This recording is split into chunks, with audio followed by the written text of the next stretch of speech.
इस पंचायत के सभी जनप्रतिनिधिगण और इस पंचायत के माताएं, भाइयों और बहनों, मैं आपसे बस 2-3 बात करूंगा। जो मैं यहाँ पर समस्या देखता हूँ वही बात मैं आपसे करूंगा। सबसे पहली समस्या ये है कि अगर मान लीजिए कि आपको जो है आपके घर में सारी सुख सुविधाएं हैं, खाना अच्छा बना है, घर बहुत अच्छा है, और लेकिन आपका जो मन है वो शांत नहीं है, तो क्या आप खा पाएंगे अच्छे से? क्या आप अच्छे से जी पाएंगे? नहीं। ये जो विवाद है, चाहे वो भूमि विवाद हो, पड़ोसी के साथ विवाद हो, गोतियारी में विवाद हो, ये संख्या काफी बढ़ रही है। इसको आप लोगों को कंट्रोल करना है। अपना जो ईगो है, हम जो देखते हैं कि जब दो पार्टी को सुनते हैं तो अगर दोनों पार्टी अगर थोड़ा थोड़ा अपना ईगो कम कर ले तो वो समस्या वही समझा, और वही अगर बात को वो बढ़ा के वो क्या करता है, एक दिन जो है वो मार के माथा फाड़ देता है। तो आप सभी लोगों से मेरा निवेदन है, हम जब समस्या को सुनते हैं तो 70 से 80% भूमि विवाद। हमें एक चीज बताइए कि क्या कोई आदमी जमीन को खा सकता है क्या? उसको खत्म कर सकता है क्या? अगर वो आपका जमीन है तो आपको हो सकता है कानूनी तरीके से थोड़ी लड़ाई लड़नी पड़ेगी, लेकिन आप अपनी जमीन को जरूर अपना आप ले सकते हैं। ये जो जिम्मेदारी है, सर्वप्रथम ये जिम्मेदारी जो इस पंचायत के जो चुने हुए जनप्रतिनिधि हैं ये इनकी है। सबसे पहली जिम्मेदारी कि अगर कोई विवाद होता है गांव में, पंचायत में, तो उसको तुरंत जो है बैठ करके उसका निदान वहीं पर किया जाए। और ये समस्या अगर वहां निदान नहीं होती है तो ये बाद में जाकर बहुत बड़ी हो जाती है। और फिर क्या होता है, आप सब जानते हैं, लड़ाई झगड़ा होता है, केस होता है, दोनों तरफ से केस करेगा। केस में जीतता कौन है? आप तो नहीं जीतते हैं, कोई नहीं जीतता। इसलिए मेरा अनुरोध है कि ये जो 59 पंचगाछी, यही है ना पंचायत, ये पंचायत को आप लोग विवाद फ्री पंचायत बना दीजिए। कोई विवाद होने पर वहीं पर उसका समाधान हो जाए, कोई विवाद आगे बढ़े ही ना। तो एक मेरा आप लोगों से ये अनुरोध रहेगा, ये भूमि विवाद में सबसे बड़ी समस्या जो है, ये आपके अंदर जो अविश्वास का जो समस्या है, जो आपके दिमाग में घुस गया। अब क्या बोलते हैं, मेरे पास एक पार्टी आएगा, वो बोलेगा सर थाना प्रभारी सीओ उसके साथ मिल गए हैं, और जब दूसरा पार्टी आएगा, जब हम डॉक्यूमेंट देखते हैं तो लगता है कि ये तो पहला पार्टी बदमाशी कर रहा था। ये सरकार ने आप लोगों को इतनी अच्छी व्यवस्था दी है, हर शनिवार को थाना में जनता दरबार लगता है, उसमें सीओ साहब, एसएचओ साहब दोनों बैठ के आपकी समस्या को सुनते हैं, और जब अगर बीमारी बड़ी है तो उसका समाधान भी थोड़ा बड़ा होगा ना। तो आप चाहते हैं कि उनको 2 दिन में सुलझा दीजिए, ये संभव नहीं है, क्योंकि आपका भी डॉक्यूमेंट देखेंगे, दूसरा पार्टी का भी डॉक्यूमेंट देखेंगे, और फिर उसका समस्या का समाधान ये लोग करते हैं। तो एक भूमि विवाद पंजी होता है, आप अपना वाद को उसमें एंट्री करवाएं कि मेरा आप एंट्री करिए, हमारा ये समस्या है, और वो लोग लिखित रूप में आपको सॉल्यूशन देगा। या तो आपको नापी का डेट दे देगा, इस दिन जो है नापी आपका कराया जाएगा, या तो आपको सजेशन दे देगा कि नहीं ये न्यायालय का मामला है, ये हमारे बस की बात नहीं है, आप डीसीएलआर साहब के कोर्ट में जाइए, ये आपको लिखित में मिलेगा। तो जो आपको कानूनन जो आपको सजेशन दिया जा रहा है आप उसको करिए। ये भूमि विवाद से संबंधित है। मेरा अनुरोध है आप लोग इसमें लड़िए मत, क्योंकि भूमि वही रहती है और आदमी लड़के चला जाता है, भूमि कहीं नहीं जाती। दूसरी बात जो मैं देख रहा हूँ, एक समस्या जो है वो इलोपमेंट का समस्या जो है वो बढ़ा। इलोपमेंट मतलब लड़का और लड़की एक उम्र होता है और उन दोनों के दिमाग में वो क्या चेंजेस होता है वो आप भी जानते हैं। उस उम्र से आप भी गुजरे हैं, हम भी गुजरे हैं।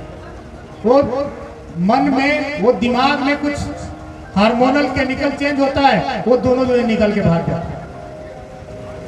और अब समस्या तब बढ़ जाती है, प्यार तो किया वो एक दूसरे से, और समस्या तब बढ़ जाती है कि जब दोनों दो कम्युनिटी का हो जाए। तो लीजिए कितनी बड़ी समस्या हो गई।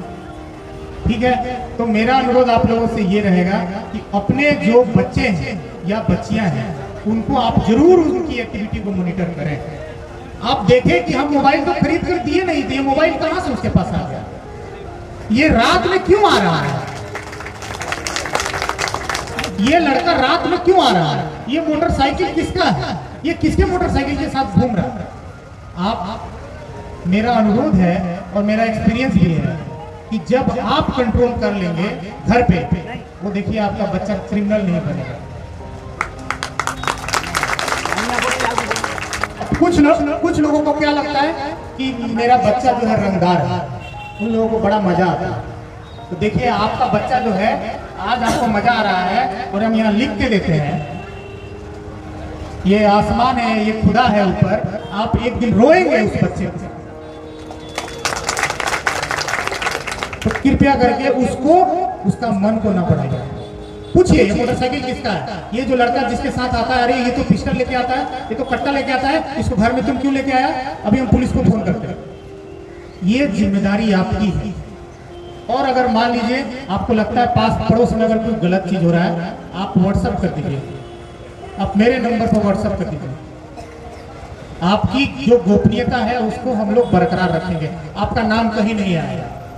तो कृपया करके इस पंचायत को आप लोग क्राइम फ्री कर दीजिए, विवाद फ्री कर दीजिए। दूसरी जो आप लोगों से अनुरोध है, काफी बच्चियां बैठी हुई हैं और महिलाएं, हमारी माताएं सब बैठी हुई हैं। देखिए घर में वायलेंस बहुत होता है, हिंसा बहुत होती है, और बच्चियों और बच्चों के साथ भी होती है। कृपया करके उसको आप रोकिए। अपने बेटी को, अपने बेटे को सिखाइए कि गुड टच क्या है, बैड टच क्या है। आज अगर कोई लड़का किसी लड़की को अगर गलत तरीके से छू रहा है और उसका विरोध नहीं हो रहा, वो कल जाके क्या करेगा, बड़ा कांड करेगा। वो उसको रोकना है वहीं पर कि नहीं ये गलत कर रहा है, तो ये सही नहीं है। और आप लोगों को पता है पॉक्सो कानून है, पॉक्सो, बेल तो मिलेगा ही नहीं। आपको अगर गलत तरीके से किसी बच्ची या बच्चा को कोई भी छूता है, सिर्फ छूता है, उस पर FIR होगा, वो जेल जाएगा, उसको बेल भी नहीं मिलेगा। इसको आप लोग घर में इसको इंप्लीमेंट करिए, इसको घर में लागू करिए। कोई भी हो, चाचा हो, मामा हो, फुआ हो, फूफू हो, कोई भी आ रहा है, आपकी बच्ची के साथ, आपके बच्चे के साथ बैड टच नहीं करेगा। आप अपनी बच्ची को सिखाइए, नहीं तो वो क्या होगा, कल के जाकर के वो क्राइम करेगा और उस बच्ची के साथ करेगा। तीसरी बात, आपकी बच्ची स्कूल जाती है, स्कूल में जाने के रास्ते में जो भी अगर कहीं पर इस तरह का लफड़ा लोग बैठता है, सीटी मारता है, छेड़खानी करता है, ये करता है, आप इसकी सूचना लिखित रूप से आप थाना को दीजिए। आप तो कटिहार तो आते ही होंगे, हम प्रतिदिन मिलते हैं 11 से 1 बजे के बीच में, प्रतिदिन जो छुट्टी का दिन है उसको छोड़कर हम मिलेंगे आपसे। आप वो ला करके हमको दीजिए। कोई भी चौक चौराहा पर अगर कोई बच्ची लोग के साथ छेड़खानी करता है, स्कूल जाती बच्चियों के साथ बदमाशी करता है, कहीं पर नशेड़ियों का जो है जमावड़ा लगा हुआ है, कहीं पर कुछ बहुत बड़े स्तर पर कुछ हथियार लेकर के कोई कुछ कर रहा है, आप उसकी सूचना दीजिए। आप अगर नहीं देंगे, आपका ये जो जगह है, ये जो गांव है, पंचायत है, प्रॉब्लम आपको होगा। हम पदाधिकारी आते हैं और चले जाते हैं। समस्या किसको झेलनी पड़ती है, आपको झेलनी पड़ती है। तो इसकी जिम्मेदारी आप उठाइए। हम आपकी आइडेंटिटी को, आपका पता को, आपका नाम को गुप्त रखेंगे। और एक स्कीम कल ही बिहार सरकार ने एक स्कीम जो है वो अप्रूव किया है, वो ये कि अगर कोई भी अगर क्रिमिनल का सूचना आप देंगे, आपका नाम बाहर नहीं आएगा, आपको कैश रिवॉर्ड मिलेगा। किसी भी प्रकार का अगर विधि व्यवस्था का कोई समस्या अगर करता है, उसकी सूचना पहले हमको दे दे, आपको कैश रिवॉर्ड हम देंगे। और हमको देने का पावर 25,000 रुपए तक का सरकार ने दे दिया। और इससे ज्यादा सरकार आपको क्या करेगी? आप हमको सूचना दीजिए और कैश ले जाइए। हमने कई लोगों को दिया है, कटिहार में कई लोगों को दिया है। आप आइए, हमको 25,000 रुपया देने तक का अधिकार सरकार ने कल दे दिया। इसको जो है आप लोग दिमाग में रखेंगे, किसी प्रकार का कोई आपके क्षेत्र में क्रिमिनल नहीं पैदा होगा। ये आप लोग कसम खा ले आज से, हम लोग पूरी तरह से आपके साथ हैं। और देखिए, इस पूरे देश में दो ही सर्विस सबसे ऊपर है। अब मानते हैं IAS IPS है, IAS IPS, एस मतलब क्या होता है? सर्विस, सेवा। हम आपकी सेवा करने के लिए, यहाँ पे राज करने के लिए कोई नहीं आता। इंडियन एडमिनिस्ट्रेटिव सर्विस है, इंडियन पुलिस सर्विस है, हम आपकी सेवा के लिए आते हैं। हाँ, अगर आप क्राइम करेंगे, विधि व्यवस्था की समस्या उत्पन्न करेंगे, तो भी उसमें भी सेवा ही करेंगे, लेकिन अलग तरह का करेंगे। लेकिन आम जन के साथ हम सेवा करते हैं। एक स्कीम है, आपके अंदर अगर कोई विचार है, कोई सवाल है, कुछ भी है, आप हमसे 1 to 1 आकर के बात कर सकते हैं। कटिहार तो आते ही होंगे आप आ जाइए, हमारा नंबर ले लेंगे। अभी स्कीम चालू किए हैं हम 11 से 1। आप अपने थाना में जाकर बैठेंगे और डायरेक्टली वहां से VC के माध्यम से हमसे बात करें। कटिहार जाने की भी जरूरत नहीं है। आप थाना पर जाइए 11 से 1 सुबह में और वहां बैठिए और डायरेक्ट हमसे बात करिए। हम VC से जुड़ते हैं, हर थाना में VC से जुड़ते हैं। हर थाना में सरकार ने महिला हेल्प डेस्क लगाया है। अब महिला की जो समस्या है वो पुरुष पदाधिकारी उतना अच्छा से तो सुन नहीं सकता है, तो महिला वहां पदाधिकारी, हमें लगता है बलिया बलम थाना में भी यहाँ महिला पदाधिकारी है। महिला की समस्या जो है वो महिला ही सुनेंगे और उसका निदान करेंगे। तो ये जितनी भी आप लोगों के सेवा के लिए जितना भी सरकार का स्कीम है, जो आप लोगों को प्रशासन के द्वारा बताया गया, मुखिया जी हैं और बाकी जनप्रतिनिधि हैं और सब लोग हैं, यहाँ मिल के आप लोग करेंगे। कोई भी अगर आपको समस्या आएगी, आप पुलिस से अगर कोई सहयोग चाहिए, आपको 100% हम लोग देंगे। किसी प्रकार का कोई कंफ्यूजन ना रखिए।